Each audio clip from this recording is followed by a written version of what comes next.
What's up, grown folks, and welcome back to Unwrapped. I am Tasha Pierce, and we're going to call this segment here Our Own News because the truth is out there. You just got to squint to see it. So we're going to squint together. Is that okay? All right.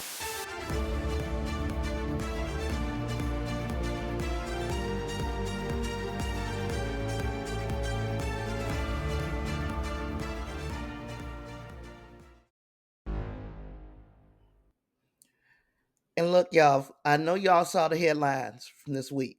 So, our very first segment on our very first episode of Our Own News is going to be about the indictment. Former FBI Director James Comey has been indicted on two federal charges related to testimony that he gave way back in the way back to Congress. I know. I know. This is the kind of Washington drama that makes you tired just getting the notifications because it never, ever stops. Rest assured, I'm going to break this whole thing down to only what you need to know. Now, in case you need the Cliff Notes, I'm going to tell you what's actually happening here. James Comey is a former director of the FBI, which was once a symbol of institutional power. You'll probably best remember him as the guy who came out 11 days before the 2016 election and said that the FBI was going to investigate Hillary Clinton over the emails. Y'all remember the emails. So it's really funny. He was the reason that Trump was elected the first time, and yet Trump has this whole witch hunt vendetta out against him. No good deed left unpunished, huh? Well, now he's facing federal charges for allegedly misleading the people who hired him.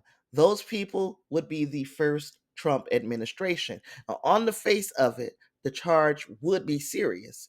Did he tell the truth to Congress? It doesn't matter if you're the man over the FBI.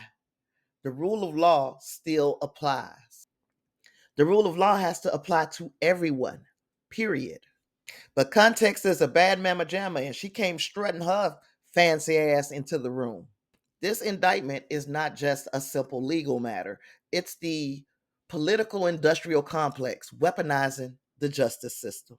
We are watching in real time a political feud play out in a courtroom, a brazen effort to use the apparatus of the Department of Justice to settle old scores.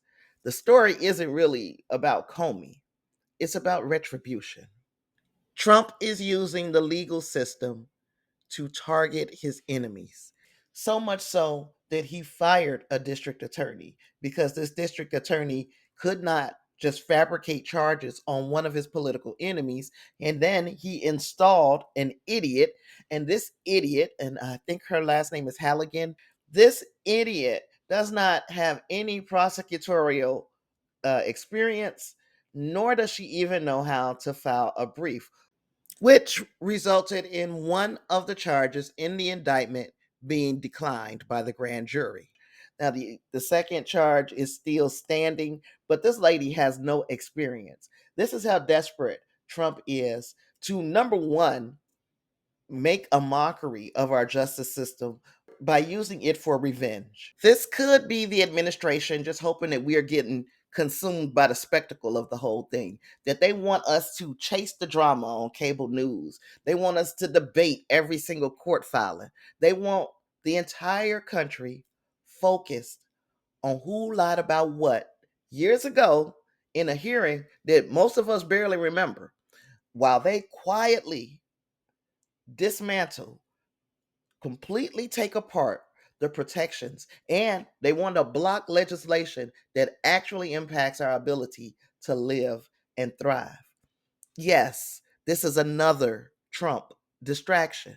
See, the culture to the Capitol pipeline works both ways. The minute they successfully turn the law into an extension of political vengeance, they tear down our faith in the rule of law itself. And that's the real victory that they're hoping for. Seeing Comey squirm under legal pressure would just be icing on Fat Boy's cake. So let me make sure you understand the assignment. Our assignment is this: We watch the spectacle, but we refuse to be distracted by this circus. We acknowledge that there's drama, but we keep our focus locked on the things that matter, which is making sure that we have the ability to vote. It's going to be extremely important for us to be able to vote.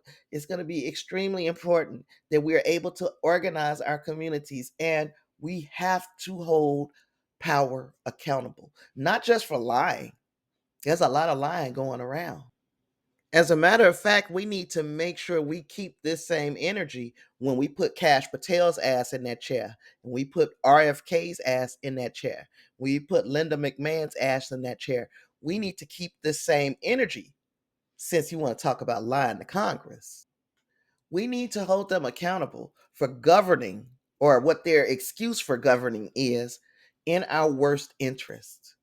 The real justice is in the things that we can build together, not in who they try to tear down. The show is the sideshow. The resistance is the main event. I've been Tasha Pierce. I love to spread knowledge. I do not spill tea. Y'all deserve so much more than just tea. I see y'all in the next one. Peace.